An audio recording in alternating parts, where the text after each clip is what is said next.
지난 시간에는 본교회에서 이 설교를 하면서 우리가 잘 알고 있는 말씀 아닙니까? 그렇죠? 많이 알고 있죠. 12회 동안 혈우증을 앓았다. 이 혈우증이라고 하는 것은 피가 이제 한 번 나면, 그러니까 여성들이 생리를 보통 한 달에 한 번 정도 하는데 그게 한번 터지면 이게 멈추지 않는 거예요.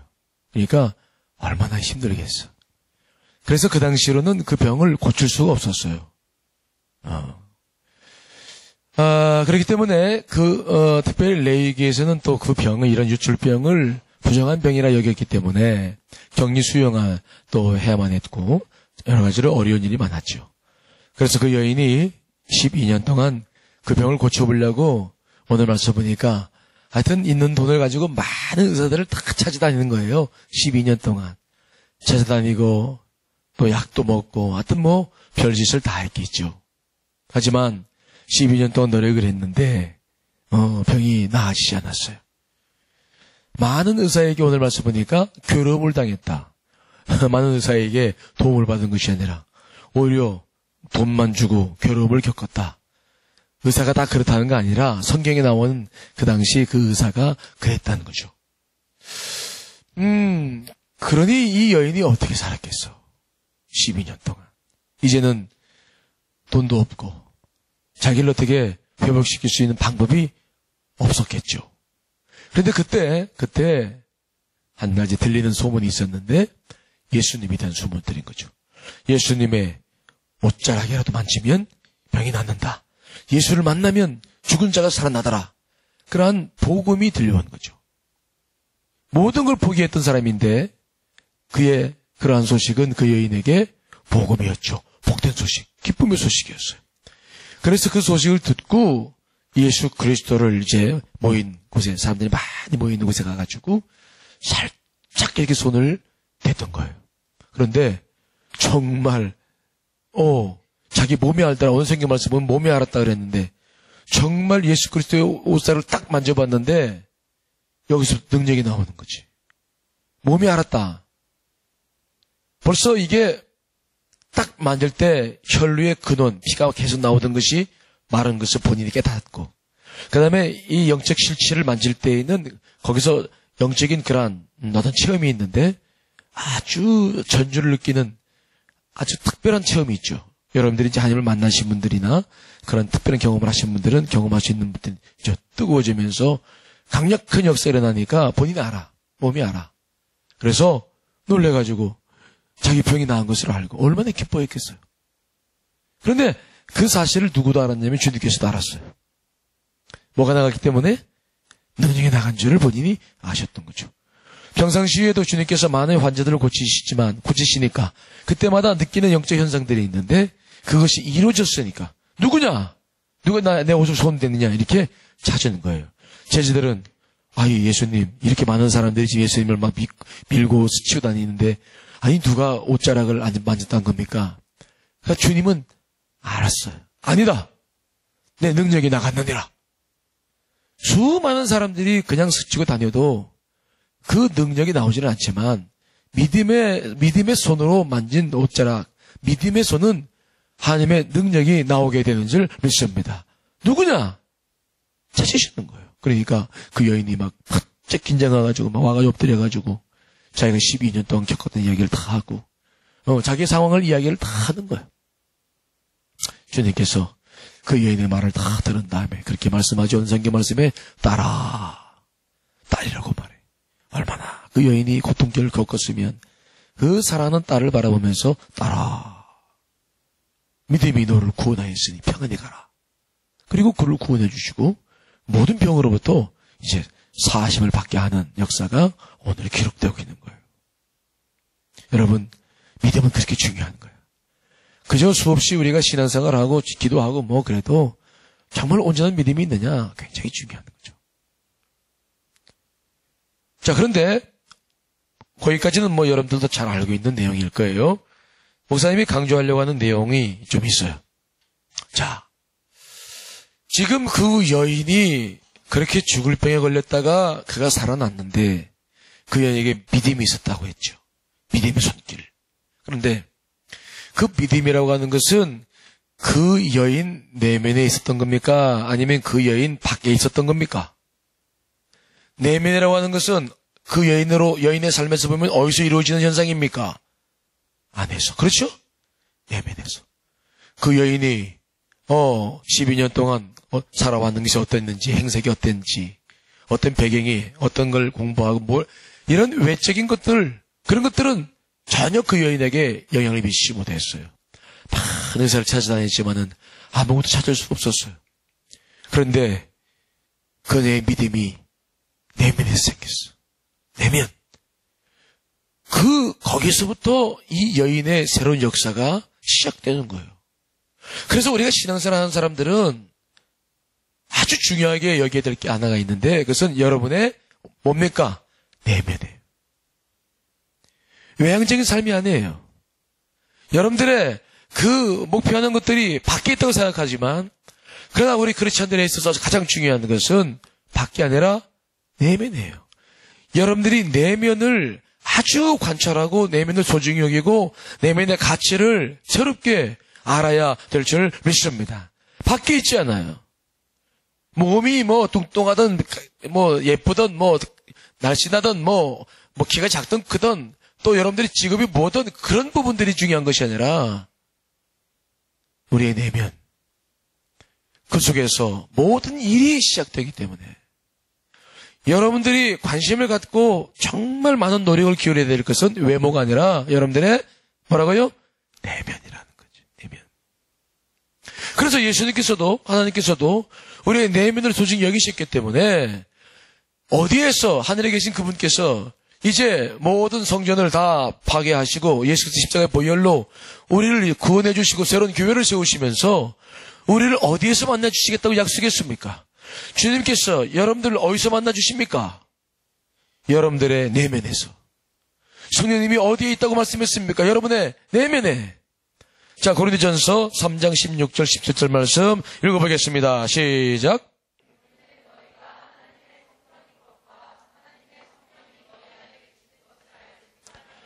누구든지 하나님의 성전을 더럽히면 하나님이 그 사람을 멸하시리라. 하나님의 성전은 거룩하니 너희가 하나님의 성전이에요. 여러분들의 내면이 하나님의 성전이에요. 거기서 하나님과 여러분이 만나는 곳이 여러분 내면이에요. 성령님도 여러분의 안에 계십니다. 그렇기 때문에 여러분의 내면은 굉장히 소중한 거예요. 그 내면의 가치를 깨닫지 못하고 신앙생활을 하는 것은 껍데기예요. 그건 잘못된 신앙생활이에요. 그래서 주님께서 뭐라고 말씀하시냐면은 너희가 그 내면, 그 성전을 더럽히면 내가 너희를 멸하시겠다. 하나님의 성전은 거룩하니 너희도 그러해야 한다. 라고 정확하게 말씀을 해 주셨어요. 여러분들의 내면이 중요하다는 거예요. 여러분 내면 안에서 이루어지고 있는 일들이 중요한 거예요. 그것이 뭔지를 알지 못하면 신앙은 껍데기예요. 우리 주님은 하나님은 외모를 보시지 않는다고 말씀했습니다. 여러분들 중심을 보신다고 말했어요. 그 중심이라는 게 뭡니까? 여러분들의 내면에 있는 영적 상태죠. 그것이 정결해야 된다는 거예요. 그곳에서 주님을 만나기 때문에 성령님이 거기서 역사하시기 때문에 기도도 우리가 하늘에 계신 하나님께 기도하지만 그러나 기도도 사실은 어디에 하나님이 계시냐면 내 안에 계시기 때문에 기도도 여러분의 중심을 향해서 깊이 들어가야 돼요. 하늘 향해 올라가는 것이 아니라 여러분 중심을 향해서 깊이 들어가야 성령님도 만나고 성령과 대화도 하고 거기서 주님을 만나고 모든 영적인 현상들이 그 안에서 이루어져 가는 거예요. 이해되십니까? 안 돼도 할 수 없지. 중요한 것은 내면이라는 거예요. 그런데 여러분들의 내면 상태를 한번 살펴본 일이 있어요. 여러분들의 내면은 정결합니까? 외모는 예쁘게 생겼는데 내면은 어때요? 내면. 여러분들의 내면은 정결합니까?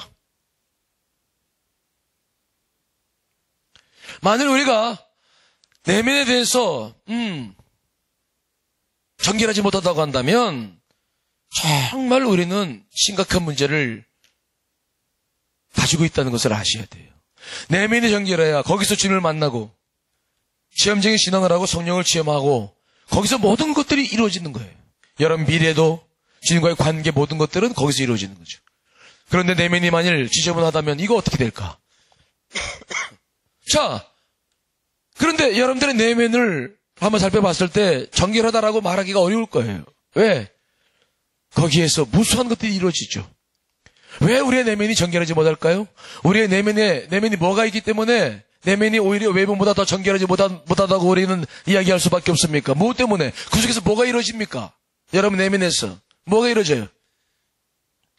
거기에 여러 가지 일이 있지만 대표적으로 우리를 더럽히는 게 하나가 있는데 상상하는 것. 상상력. 우리는 시간만 나면 내 머리는 자동적으로 뭔가 상상해. 뭔가를 생각해.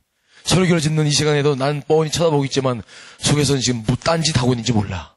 벌써 과거로 가고 미래로 가고 예배 끝나고 만날 데이트로 가고 지금 상상을 해서 오늘 데이트는 어떻게 할까? 손을 잡을까? 아니면 껴안아 볼까? 오늘은 어떻게 할까? 막 상상력이 막 되면서 뭔가 막 지금 내면에서 뭔가 이루어져.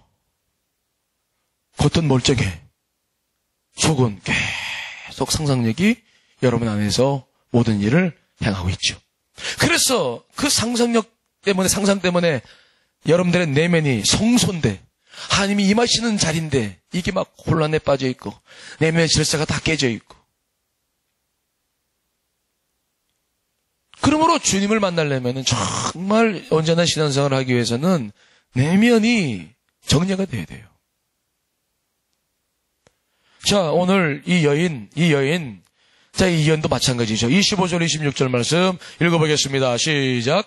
12회를 혈류증으로 알아온 한 여자가 있어 많은 의사에게 많은 괴로움을 받았고 가진 것도 다 허비하였을 때 아무 효험이 없고 도리어 더 중하였던 자에 12년 동안 온갖 괴로움을 다 겪고 돈 갖다 다 허비하고 몸은 좋아지지 못하고 더 나빠지고 주위 사람들 12년 동안 자기를 가꾸지 못했으니 얼마나 외모는 그렇고 자기 집안 사람들 쫓김 받고 남편이 있었다고 하는 격리돼야 되고 자식들도 흩어지고 그러니 그 내면이 얼마나 원망, 분노, 또 막 그 슬픔, 죽음에 대한 공포, 두려움 이 여인은 눈만 감으면 아마 막 수없이 떠오르는 것들이 있었을 거예요. 여러분들도 고통의 세월을 겪다 보면 제일 힘든 게 뭐예요? 뭐 때문에 힘들어? 상상력이 막 끊임없이 막 생각이 오르고 막 혼자 막 시나리오를 쓰고 그렇죠? 너무 짐이 무거운 거야. 그 짐이라는 건 생각이에요. 생각, 상상. 그 여인이 얼마나 그 12년 동안 괴로움을 겪었으니까 얼마나 그런 내적인 상태가 지금 어렵겠냐고. 많은 의사에게 많은 괴로움을 받았고 가진 것도 다 허비했다. 그러니 상상해봐요. 저는 이 여인을 이렇게 묵상하다 보니까 우리 어머님이 생각나요. 우리 어머님이 옛날 어르신들 많이 그랬지만은 우리 아버님 때문에 속을 조금 썩었어요. 조금은 아니라 조금 더 썩었어. 아버님이 잘생기셔가지고 바람 좀 타셨지. 늘 돌아오지 않는 아버님. 목사님이 초등학교 갔다가 돌아올 때 집에 가기 싫었어. 왜냐면 집에 가면 우리 집이 그 약국을 했었는데 그 약방에 이렇게 보면은 우리 어머님이 그 가게에 앉아가지고 그냥 막 혼자 차량하게 앉아가지고 오늘도 돌아오지 않을 그 아버지를 기다리는데 막 입에서 그냥 기다리는 게 아니라 입에서 막 혼자 막 때로 화를 냈다가 막 속에서 막 지금 상상하면서 막 자기 혼자 지금 막 근데 내가 막내인데 실행적인 막내인데 학교 갔다가 돌아오면 다녀왔습니다 해도 못 듣고 막 그런 모습을 보면 너무 막 가슴이 아파요. 정말 얼마나 이 여인도 아마 그랬을 거예요. 밟히고 찢기고 그러니 그 심령이 내면이 어떻게 했냐고. 눈만 감으면 막 떠오르는 상처들, 아픔들 죽이고 싶고 막 어떻게 할 수도 없고 절망, 좌절, 두려움, 공포 정말 힘들 수밖에 없었던 그 여인의 내면을 우리가 이렇게 볼 수 있죠. 여러분, 상상이라고 하는 것은 마음의 한 기능입니다. 마음은 생각을 하기도 하고 느끼기도 해요. 하지만 상상은 논리적인 측면의 생각보다는 감성적인 감동이나 느낌과 깊은 관계를 가지고 있는데 굉장히 자기 주관적인 거예요. 그래서 자기 뜻대로 되지 않을 때 자기 애를 통해서 상상이 발휘되기 때문에 모든 상상은 다 자기 중심적이에요. 특별히 이런 상상력은 어린 아이들이 많이 발달되어 있고 아직 논리적이지 않기 때문에 또 이성적인 남자들보다는 여성들이 많이 상상력이 발달되어 있어요. 어린 아이들 보면은 노는 거 보세요. 노는 거. 아이들 노는 거, 장난감 하나 줘. 차 하나 가져 놀아라. 그러면 우리 같으면 불 갖고 놀아 이거. 그래. 애들 보면 차 받으면 와, 막 붕붕붕붕붕붕 하면 어디 가는 거야? 미국 가 있어. 붕붕붕붕 하면 또 한국에 와 있고 붕붕붕붕 전부 상상력 속에서 막 그 아이들은 막 차 하나만 가지고 있어도 막 지금 막 너무 잘 놀아. 그렇죠? 에? 소꿉놀이 하는 거 봐봐. 소꿉놀이. 벌써 결혼해가지고 애 자식 새끼 낳았어. 그래가지고 뭐 여보 뭐 밥 먹고 가요. 그러면 뭐 싫다 그러고 뭐 다 왔다 그러고 서로 싸우고 막 이것들이 막 지 엄마 아빠랑 똑같아 막 상상력이죠. 여자들도 상상력이 많이 발달돼 있어요. 벌써 남자친구가 예전 같지 않아. 문자도 답도 늦게 오고 아주 길다 장문으로 와야 될 답이 단문 서서히 문장이 짧아져. 그렇지? 마음에 따라서 길다가도 밥 먹었어 잘 자. 딱 단문으로 나오지. 이러면 이 문제가 심각해지는 거거든. 여성들은 대변하라 직감이 있어서 상상이 발달해가지고 그러면 여기 아주 누굴 만나는구나. 누굴 만날까? 걔 만날까? 그거 만나가지고 오늘 지금 이 밤에 지금 뭐 할까? 같이 영화 보는 거 아니야? 영화 봐서 뭐 할까? 같이 손잡는 거 아니야? 그래서 뭐 할까? 막 벌써 막 시나리오를 다 상상 써가지고 막 지금 벌써 이제 어떤 일이 벌어졌어 막. 밤에 만나가지고 막 축구하고 그럼 남자 아니라고 그러고 그러면 막 자기가 써놓은 시나리오를 믿기 때문에 절대로 막 이슬 짓고 하라고 그러고 막 난리를 피우고 다 경험해본 일들이죠. 상상력. 그런데 우리가 놓치고 있는 게 있는데 이 상상 우리 안에 가상현실 속에 되어져 가고 있는 이것을 우습게 여긴다는 거예요. 요즘은 인터넷 우리 컴퓨터 시대에 살기 때문에 거기에 가상현실이 이미 실현되고 있죠. 근데 우리는 이 상상에서 내게 벌어지고 있는 일들을 그 강력한 영향력을 잘 몰라요.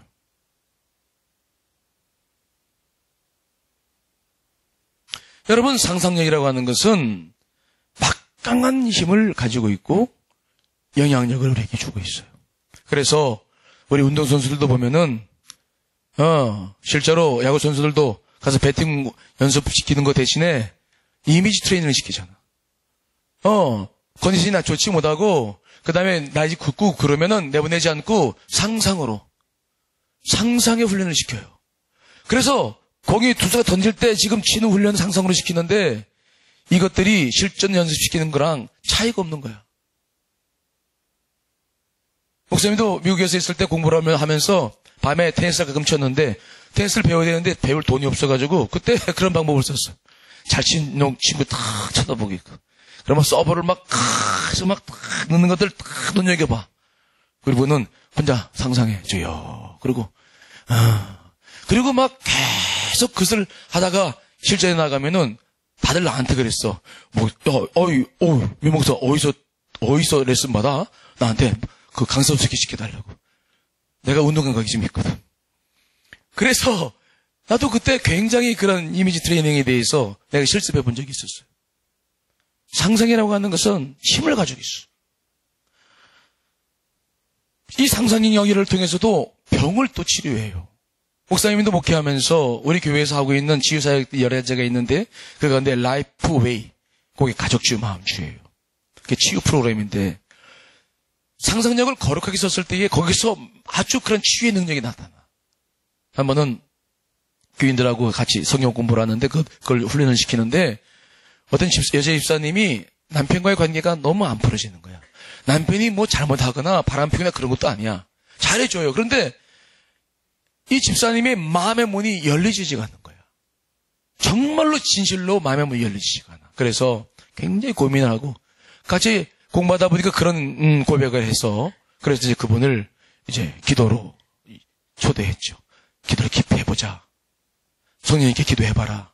왜 그런 일이 벌어졌는지, 잊고 있는 일이 무엇인지를 한번 생각나게 해달라고 기도하자. 그리고 가시면서 쫙 기도했는데 성령님께서 그 집사님에게 20년 전 잃어버렸던 일들을 생각나게 했어요.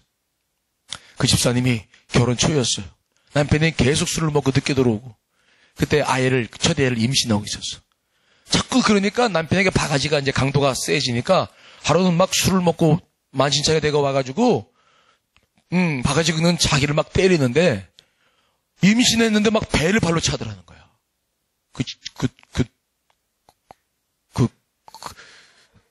그 놈이 정신이 없지. 그렇지, 막. 그러니까 이 집사님이 막 이거 배를 묶고 잡고 막 자기 아이를 보호하느라고 막 그러면서 고통을 겪었던 20년 전 다 잊은 이야기인데 그것이 떠오르는 거야. 여러분, 관계는 개선될지 모르지만 한번 받은 상처는 절대로 지워지지 않아요. 우리가 호숫가에 돌을 던지면 그 돌은 강바닥에 쌓이지 없어지지 않아. 그 집사님이 그것이 무의식으로 넘어가서 다 잊은 줄 알았지만 그것은 강력하게 영향을 미쳐서 그 남편을 그 다음부터 정말 사랑할 수가 없는 거야. 사랑할 수가. 근데 그것이 발견됐어. 그래서 우리가 더 기도했죠. 성령님 도와달라고. 주님, 그때 주님 어떻게 그 고통을 겪는데 주님 뭐하고 계셨습니까? 그래서 묻고 기도했는데 하나님께서 하나 환상을 보여줬는데 그 집사님이 막 그 아기를 보호하려고 이제 그러고 맞고 있을 때 예수님께서 자기를 꼭 감싸고 있는 그런 환상을 보여줬어. 남편이 발로 차고 그랬을 때 예수님께서 대신 맞고 계시. 그래서 그 자기 아이를 보여주셨던 그런 환상을 보여주셨어. 그러니까 막 그 집사님이 얼마나 눈물을 흘리고 막 감사하고. 그래서 그 첫째 애가 지금도 잘 자랐구나 를 깨달았어. 그게 맞고 났는데 그 아이가 제대로 나올 수가 있나? 근데 보니까 제대로 나와가지고 20살이 넘었는데 잘 크는 거야. 이게 무슨 일인가 생각했는데 그때 주님께서 은혜를 베풀어 주신 거죠. 그러니까 집사님이 막 그 감사해서 눈물 흘리며 고백하며 막 얼마나 모든 걸 치료했는지 몰라요. 그리고 집에 가가지고 남편에게 이야기를 했어. 사실 내가 당신을 진심으로 사랑하지 못했다. 그 왜 그런가 오늘 알게 됐는데 20년 전 이야기하면서 그때 아픔을 다 이야기를 했어. 그때 그 남편도 교회를 다니기 시작했는데 정말 그 얘기를 듣더니 놀래가지고 무릎을 꿇고 자기 아내에게 정식으로 사과하고 자기 아들 불러다가 미안하다고 얘기하고 그래서 그 가족의 문제가 풀어졌던 일이 있어. 상상이 거룩한 상상력이 이용되기 시작하면 우리가 기도도 깊이 할 수 있고 주님을 만날 수 있고 그걸 통해서 말씀 묵상도 깊이 할 수 있는 은혜가 우리 가운데 임하게 되는 줄 믿습니다. 그런데 그 상상력이 전부 잘못된 것, 허황된 것 이런 것들이 시작되면은 우리는 정말 견디기 어려운 내적인 영적 상태가 되어져 버려요. 그래서 저 사람이 어떠냐라고 하는 것은 겉에 보이는 멀쩡하게 보이는 그 외면이 아니에요. 저 내면 속에서 주로 무엇을 많이 상상하고 있나? 무엇이 저 영혼을 붙잡고 있나? 저 안에서 어떤 일들이 이루어지고 있나라고 하는 것을 여러분들이 스스로 보고 그 문제를 해결해 나가야 될 줄 믿습니다. 잘못된 상상들이 많이 일어나기 시작하면 성소는 파괴돼요. 내면은 엉망이 돼요. 그것을 여러분들이 놓쳤으면 안 돼. 내면이 이미 엉망이 됐는데 밖에서 기도하고 한다고 해서 이 문제가 해결되는 게 아니에요. 잠시. 이런 상상력이라는 것은 그럼 어떻게 전개되나? 뭐 오늘 많은 말씀을 드릴 수는 없지만 주로 이게 감각기관을 통해서 들어오는데 특별히 눈을 통해서 많이 들어와요. 눈을. 보는 거. 보는 건 굉장히 중요해요. 여러분들이 동영상에서 못된 것을 보거나 못된 것을 보거나 다 영화 속에 요즘 폭력 영화 전부 다 죽이는 거잖아요. 전부 다. 모든 것들이 우리의 눈에 들어오는 것들인데 그 모든 것들은 다 여러분들 내면에 영향을 미치고 있는데 그 모든 것들에 대해서 우리가 제어를 하지 못하면 심각한 문제가 생겨요. 따라합시다. 눈으로 들어오는 것은 영혼까지 들어간다. 눈으로 들어오는 것은 영혼까지 들어가요. 여러분들 내면을 철저하게 부수는 것들이죠. 그렇기 때문에 우리가 인생을 살아갈 때에 눈의 침묵, 볼 것만 보는, 가려서 보는 눈의 침묵 하나만 지켜도 우리는 내면의 생활이, 내면이 얼마나 바뀌어지는지 몰라요.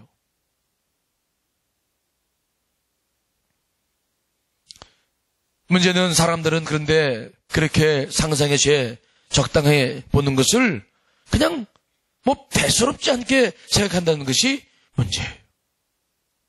그러나 여러분들이 상상으로 죄를 지을 때 상상으로 죄를 지었다고 여러분이 감옥 가지 않아요. 상상으로 사람을 죽이고 상상으로 간음을 했다고 그래서 여러분들이 철장시대 짓는 거 아니에요. 왜? 모르니까.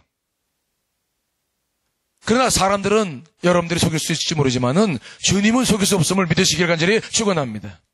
지금 보고 계시고 알고 계시고 여러분들의 영은 철저하게 부서지고 있다는 것을 기억해야 돼요. 그래서 예수님께서도 여인을 보고 실제 간음을 한 것이 아니라 음욕만 품어도 무엇을 한 것으로 간주합니까? 간음을 했다고 말씀하고 있어. 상상의 죄와 실제 행하는 죄를 동일하게 취급하고 있다는 것을 기억하셔야 돼요. 그만큼 상상이라고 하는 것은 우리들에게 많은 영향을 미치고 있는 것이다. 그래서 현실에서 안 되는 것은 상상에서도 되지 말아야 돼. 따라합시다. 현실에서 안 되는 것은 상상에서도 안 된다. 그런데 우리는 현실에서 안 되는 것을 상상 속에서는 얼마나 많이 그것들을 이루면서 온갖 죄를 짓고 사는지 몰라요.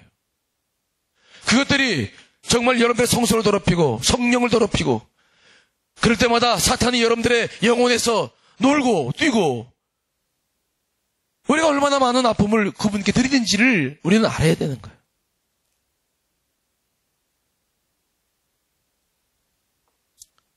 때문에 우리가 마음이 정결하지 못하면 하나님 볼 수 없어요. 팔복을 말씀하실 때 말씀하시죠. 마음이 정결한 사람이어야 하나님을 볼 수 있다. 못 보는 거예요. 그러므로 우리가 정말 주님 앞에 그분을 믿고 그분을 경험하고 살기로 난다고 한다면 여러분들의 내면이 더럽고 지저분한 상상으로 막 그러한 덕지덕지 누덕누덕한 그러한 영혼이 되면 안 되고 정말 주님께서 임하실 만한 여러분들이 정말 성소가 정결해지고 깨끗해져서 그분과 깊은 교제가 있는 그러한 내면을 준비해야 될 줄 믿습니다. 그것들이 굉장히 중요한 거예요. 여러분들의 외모가 여러분 아니에요. 얼굴 겨울 쳐다보고 이거 나다 아니에요. 주님은 그걸 보지 않아요. 여러분 내면을 봐요. 내면이 누군가가 나야. 나. 자, 그렇다고 한다면 어떻게 우리가 이 내면의 문제를 정리할 수 있을까? 어떻게 그 더럽고 지저분한 내면을 깨끗이 청소하고 여러분 그곳에 다시 성소를 세우고 성령님과 함께 만날 수 있는 그런 내면을 만들어낼 수 있을까? 어떻게 하면 좋을까요?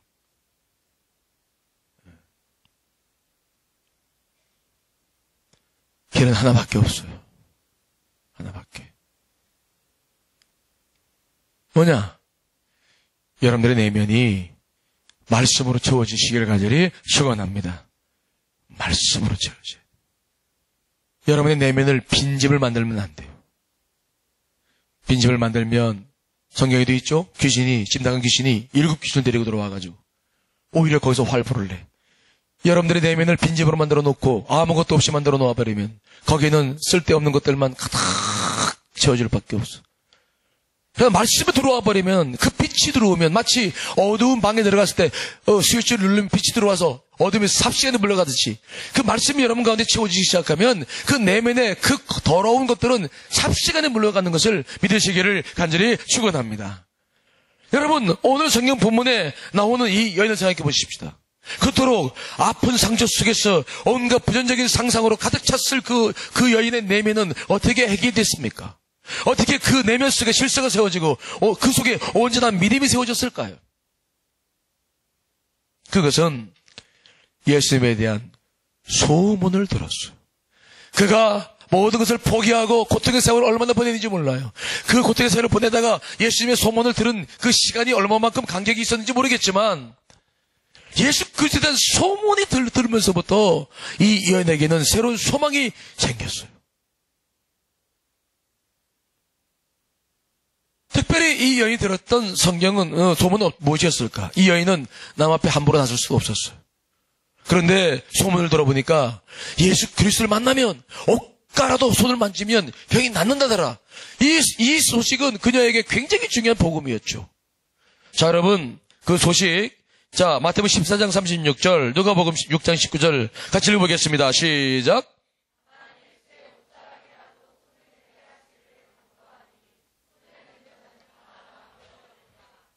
온 무리가 예수를 만지려고 힘쓰니 이는 능력이 예수께로부터 나왔어 모든 사람을 낫게 함이리라. 무슨 소문이 들렸느냐? 누구든지 그 많은 사람들이니까 예수님이 다 한 사람 한 사람 기도해 주지 못해도 옷자락만 만져도 되더라. 옷자락만 만져도 병이 낫더라 라는 소문이 들어오니까 이 여인이 정말 비밀스러운 이 여인, 다른 사람들 앞에 공개적으로 나설 수 없는 이 여인이었지만 막 소망이 생기기 시작하는 거야. 그 칠흑같이 어두운 밤에 빛이 들어왔어. 그래, 예수 그리스도를 만난다면 뭔가 문제가 해결되는구나. 그때부터 그 여인의 상상은 무엇으로 바뀝니까? 주를 만나는 것. 어떻게 그분을 만날까? 어떻게 그분을 만나서 내가 문제 해결할까? 그분을 만나야 될 텐데 그분께로 그는 수없이 많은 상상력이 이제 발휘되기 시작하는 거예요. 그분을 그리워하고 그분이 어디 계실까? 그분을 어떻게 만나야 될까? 여러분, 하나님의 말씀은 씨앗과 같다 그랬어요. 씨앗이에요. 예수님께서 씨 뿌리는 그 비유를 통해서 4가지 비유를 말씀했죠. 농부가 씨를 뿌렸는데 그 씨가 더러는 길가에 떨어졌어. 그렇죠? 더러는 돌짝밭에 떨어지고, 세 번째로는 가시덤불에 떨어졌잖아요.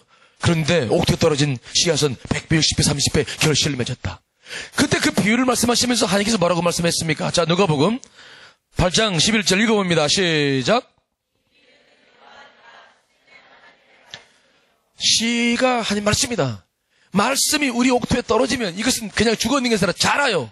이건 자라고 꽃을 피우고 열매를 맺어서 우리의 삶에 놀라운 결실을 갖다 주는 것이 하나님의 말씀인 줄 분명히 믿습니다. 그러면 말씀의 씨앗이 우리 안에 떨어져야 되는 거예요. 이것이 없으면 안 돼. 이것이 있어야 혼란스러운 내면들의 새로운 변화가 생기기 시작하는 거예요. 말씀의 씨앗이 떨어져야 되는 거예요. 우리는 여호수아에 대한 말씀 잘 알죠? 여호수아가 요단강물을 건너서 여리고성을 점령했어. 그때 여호수아가 여리고성을 점령하기 전에 2명의 정탐꾼을 먼저 보냈잖아요. 그 정탐꾼은 그 여리고성에서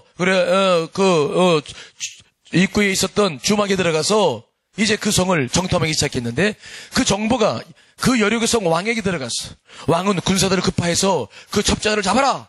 그래서 군사들이 갑자기 그 두 정탐꾼이 들어와 있는 라합의 주막으로 막 들이닥쳤어요. 기생 라합에게 말했습니다. 어디 있느냐? 말해라. 말 한마디만 하면, 기생 라합의 입을 열어서 한마디만 말하면 그들은 잡아 죽어야 돼. 그런데 신기한 것은 기생 라합이 거짓말을 해. 자기 민족을 배반하는 거야. 이건 굉장한 일입니다. 자기 민족을 배반한다? 정탐꾼을 살려주려고? 이해가 되지 않죠. 왜 그랬을까? 이유가 뭡니까?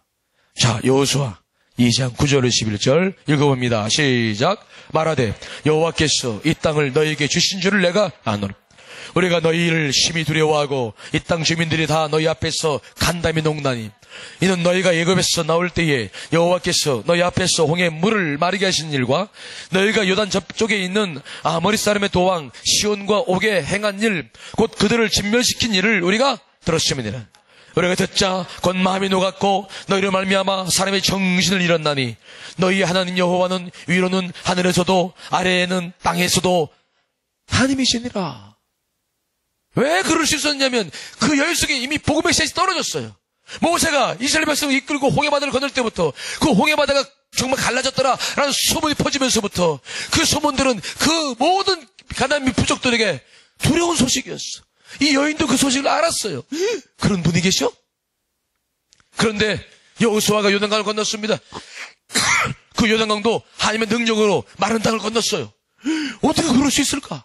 그리고 그 요단 동편에 있는 두 왕을 죽이고 철저하게 그 민족을 다 멸절시켰다는 소문이 들리면서 모든 사람만이 아니라 이 기생 라합도 그 말씀을 듣자 마음이 다 녹았어.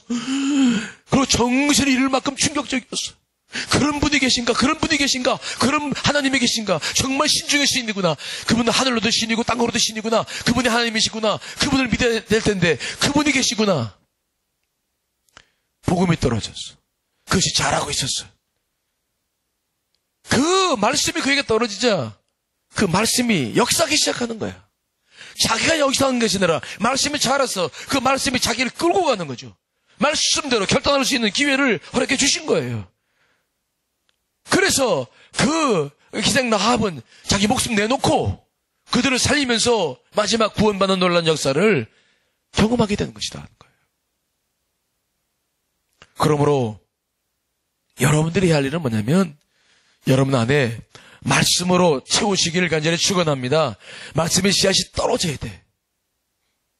내면을 빈집으로 놔두지 말고 그래서 온갖 잡다한 상상이 막 이미지들이 형성시켜서 사탄들이 구석에서 뛰고 놀고 하지 말고 그 내면에다가 말씀을 심어야 되는 거예요. 특별히 여러분 만날 때 젊었을 때 심었던 말씀들은 평생 갑니다. 평생 가요. 그 말씀들이 자라게 해야 됩니다. 그 말씀들이 일하게 해야 됩니다. 그 말씀이 여러분들을 휘잡고 나갈 수 있도록 하셔야 돼요. 한 소녀가 있었어요. 18살 곧다운 나이.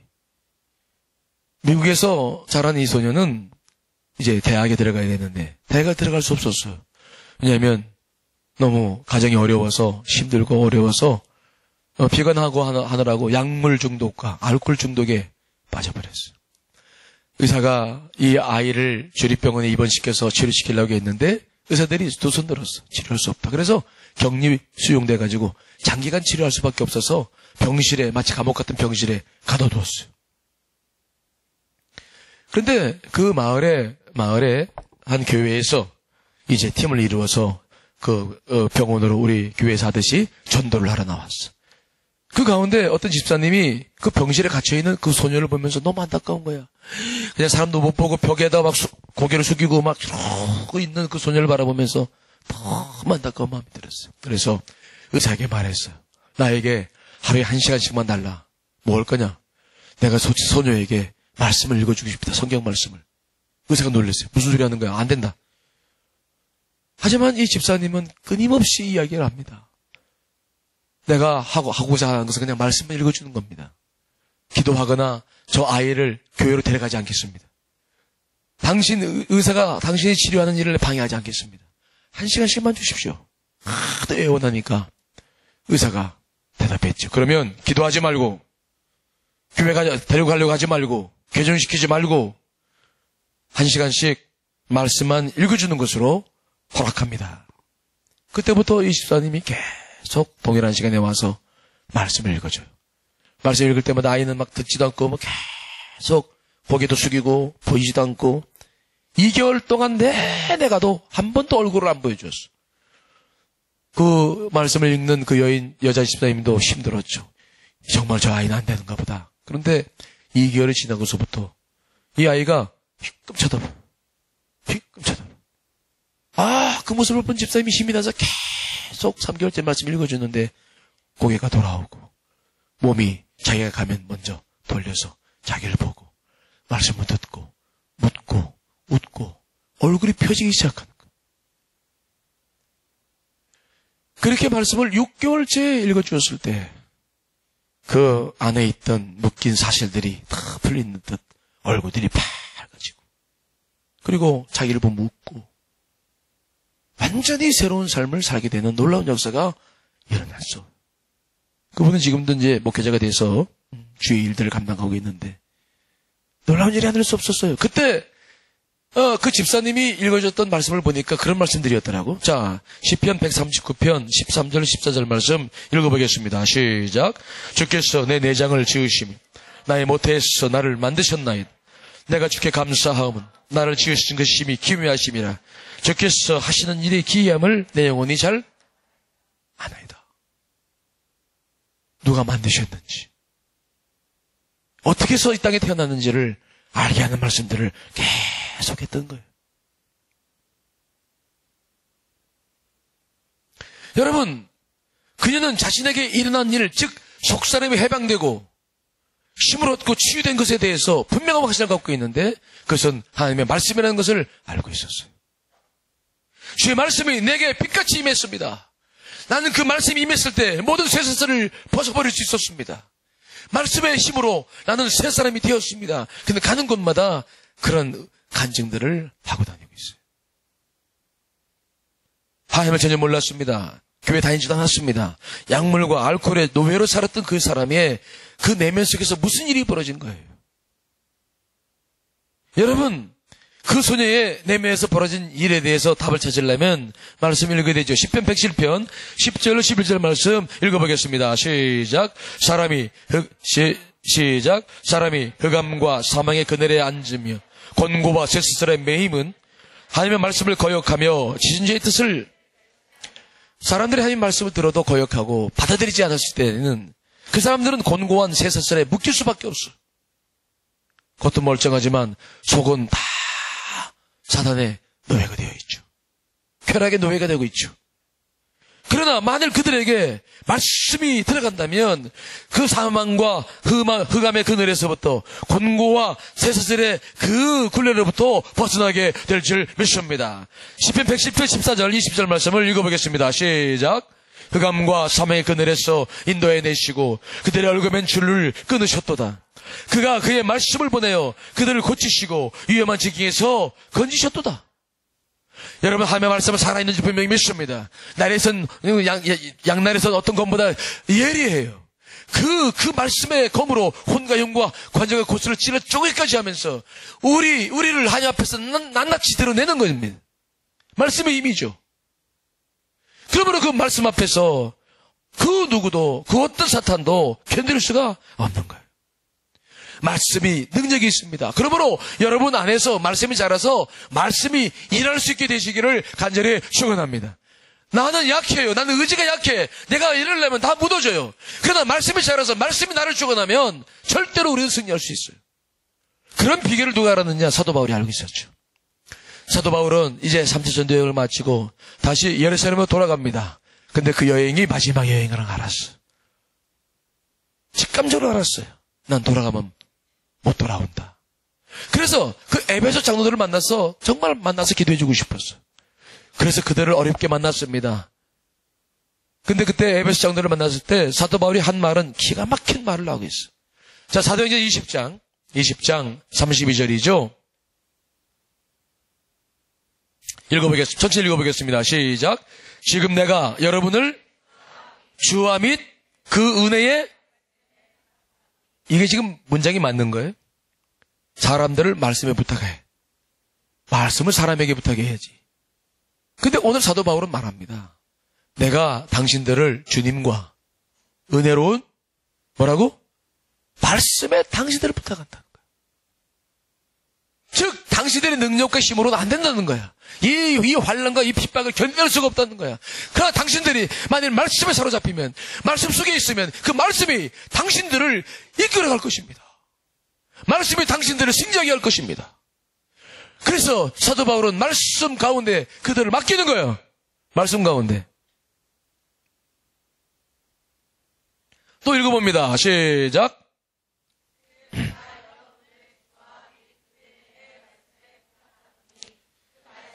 여러분을 능히 든든히 세우사 거룩하게 하심을 믿은 모든 자 가운데 기업이 있게 하시리라.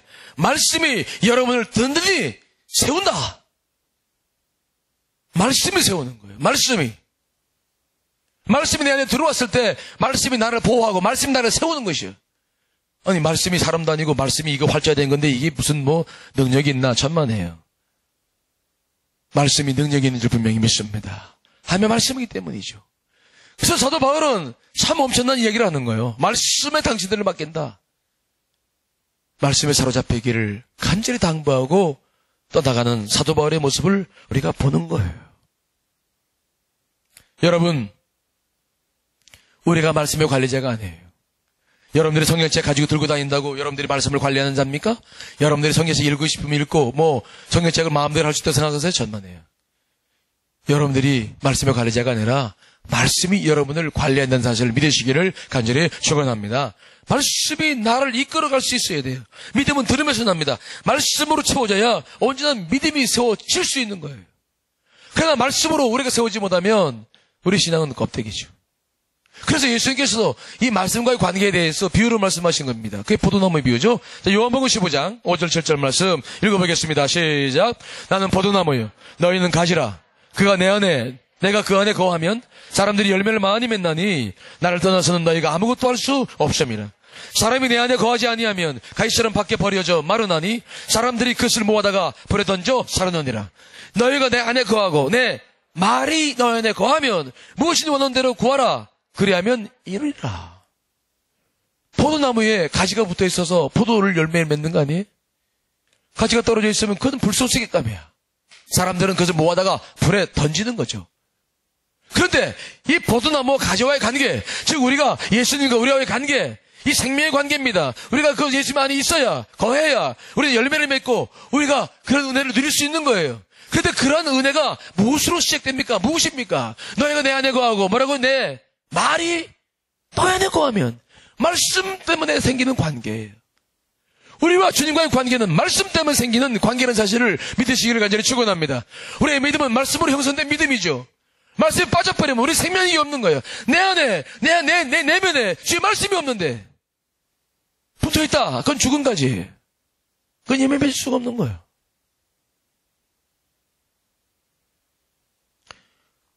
그러므로 우리가 어떻게든지 말씀이 내 내면에서 자랄 수 있도록 해야 돼. 우리 젊은이 교회에서 말씀이 삶이 되게 하자 좋은 슬로건인데 구호만 가지고 되는 게 아니라 정말로 말씀이 내 안에 거해야 돼. 내 말씀이 내 안에 머물도록 해야 된다는 거죠. 어떻게 하면 좋을까?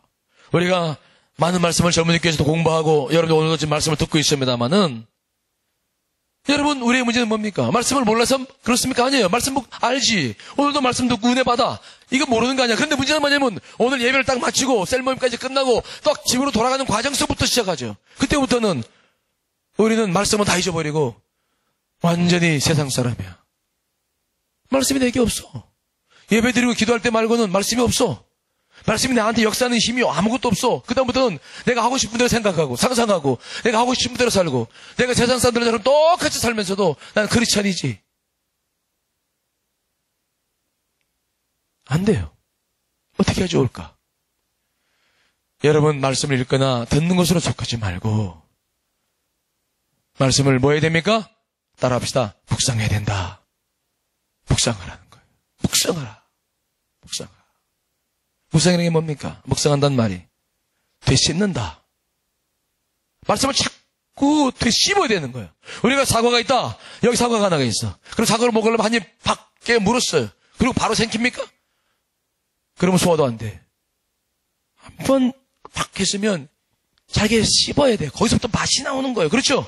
그게 영양소가 돼서 여러분 혈관을 타고 필요한 곳에 영양 공급이 되어져서 우리가 건강한 몸을 유지하고 사는 거지. 쉽지 않으면 아무것도 안 되는 거예요. 말씀이 여러분 앞에 주어지고 여러분들이 보여졌을 때 그 말씀을 그냥 삼켜버리면 그것은 소화가 또 안 돼. 나중에 그거 변보려면 어려워요. 씹어라. 묵상하라. 자꾸 되뇌이는 거지. 자꾸 말씀을 꺼내서 자꾸 그 말씀을 내가 자꾸 내 마음에서 잘하도록 자꾸 기억해 주는 거, 인식해 주는 거죠.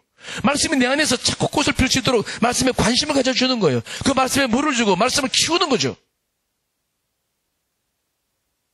오늘 말씀 묵상에 대해서 여러 가지 말씀을 다 못 드리죠. 그러려면 한 5시가 돼도 여러분 못 갈 거니까. 그러면 안 돼. 여러분 봐서 그렇게는 안 되겠고 한 가지만 말씀드리고 싶어요. 그럼 말씀 묵상 어떻게 하면 좋을까? 매일같이 여러분들 말씀 큐티를 하신 분들 우리 젊은이 교회 하니까 너무 좋아요. 정말 그렇게 잘 하시길 바랍니다. 근데 그렇게 못하는 분들은 우리 본교회에서는 어떻게 훈련시켰냐면은 주일날 목사님이 설교한 설교를 묵상시켜요. 그래서 주일날 보면은 여러분 교회 우리 주변에 보시면 말씀 요약지가 다 들어가 있죠. 왜 주냐? 말씀을 들을 때에 말씀이 여러분들 앞에 요동치게 하는 말씀이 있어요. 말씀이 다 같은 말씀이지만 여러분에게 주어지는 레마의 말씀, 나에게 필요한 말씀이라는 게 따로 있어. 그 말씀 어떻게 분간할 수 있느냐? 그게 중요한 거죠. 자, 오늘 설교 들어요. 말씀을 읽고 있습니다. 근데 이 말씀이 다 내 말씀이냐? 다 여러분 말씀 아니에요. 근데 그 중에서 여러분에게 정말로 필요한 말씀들이 있어요. 여러분 그걸 붙잡아야 돼. 그것을 묵상해야 돼. 근데 어떻게 그걸 구분하느냐? 말씀은 살아있다고 그랬죠. 그래서 그 말씀이 여러분에 꽂힐 때에 어떤 일이 벌어지냐면 감정이 생겨요. 말씀이. 그 말씀 앞에 미안하기도 하고 말씀 앞에 슬퍼지기도 하고 때로는 두렵기도 하고 분노하기도 하고 어떤 결단하기도 하고 그래서 여러분들 설교 듣고 성경 공부를 하더라도 그걸 다 여러분들 안에 집어넣으려고 하지 말고 여러분 안에 느낌이 있는 것과 닿는 것을 붙잡으시기를 간절히 축원합니다. 따라합시다. 느낌을 잡아라. 느낌이 와 닿는 것을 잡으셔야 돼. 그게 여러분의 말씀이야. 여러분 안에 성령님이 계십니다. 그 성령님께서는 여러분 탄식하면서 기다리고 계시기 때문에 주신 필요한 양식이 있을 때 그 성령께서 그 말씀을 가지고 여러분을 찔러요. 자, 히브리서 4장 12절 말씀 읽어보겠습니다. 시작.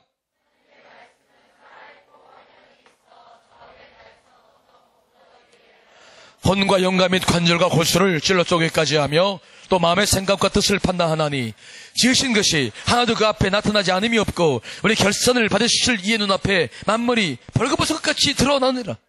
하나님 말씀은 살아있어요. 활력이 있어요. 자연의 나라에서 어떤 것보다 예리합니다. 여러분 혼과 영을 찔릅니다. 관절과 골수를 찔러 쪼개서 이게 사실 그러니까 말씀이 비수처럼 꽂힌다. 꽂히면 아파요. 아파. 그게 좋은 말씀이야. 여러분들을 편안하게 하는 말씀이 아니라 정말 비수처럼 꽂히는 말씀. 아프다고. 그 아픔의 그 느낌, 그것이 여러분들이 정말 그 말씀을 붙잡아야 될 말씀이에요. 그걸 붙잡고 씨름을 해나가야 되는 거야. 그 말씀이 여러분한테 키워야 되는 거야. 그 말씀이 여러분에게 필요하기 때문에 그 말씀이 여러분한테 자라서 그 말씀이 여러분을 끌어갈 수 있도록 도와야 되는 거야. 그렇게 될 때 여러분의 인생의 문제가 하나씩 풀려나가면서 그분을 알아가고 인생을 풀어나갈 수 있는 지혜를 얻게 될 줄 믿습니다. 그러므로 오늘도 설교 들을 때 그 설교 말씀 속에 여러분 안에 와 있는 말씀들이 있다면 늘 목사님 수첩을 늘 갖고 다녀요. 수첩을 늘 돈도 있지만 아무튼 수첩을 가지고 다니면서 말씀을 적고 그 말씀을 찾고 오늘 예배 끝나고 찾다고 하면서도 또 보고 주여 그래 오늘 말씀 중에서 여인의 말씀 그래 눈을 통해서 들리는 들어오는 말씀은 영혼까지 들어간다. 아이고 주여 도와주십시오. 또 성령 말씀 더 현실에서 안 되는 것은 상상해서도 안 된다. 우리가 여러 말씀들이 가슴에 꽂힌 것들을 적어서 자꾸 그 말씀을 이렇게 바라봐주고 이해해줘야 돼. 여러분 꽃을 키우나요? 식물을 키우나요? 나를 키워봤나요? 키워보세요. 식물들은 신기해요. 생명력이 있어서 관심 갖지 않으면 다 죽어버려. 신기해요. 근데 착하다. 어이구 네가 꽃을 펴줬네. 와, 너 멋있어. 물어줄 때마다 격려하고. 그러면 이놈이 막 얼마나 잘 자라는지 몰라. 여러분 안에 있는 말씀들을 키워야 돼. 무슨 말 이해되십니까? 말씀이 자라게 해야 돼. 거기에 영양 공급을 주고 거기에 관심을 가져야지. 바깥 일, 세상에 수많은 것들을 가지고 막 왔다 갔다 해서 바깥을 통해서 여러분들이 얻을 게 뭐가 있어요? 내면이 곱고 준비된 사람들은 짝도 준비될 거예요. 그렇지? 그렇지? 예뻐서 만나는데 속은 그냥 그런 문제가 있잖아요. 그렇지 않아야 돼. 내면을 키우세요. 내면이 가장 중요해요. 그 속에서 주님을 만나고 그 속에서 믿음이 자라고 그 속에서 여러분 미래가 있음을 믿으시길 바랍니다. 거기서부터 풀어나가야 하나님의 은혜와 또 축복을 누리게 되고 모든 관계를 풀어서 영광을 돌리게 될 줄 믿습니다. 모쪼록 오늘 이 여인처럼 여러분 안에 말씀을 키워서 놀라운 능력을 경험하게 되시기를 간절히 축원합니다.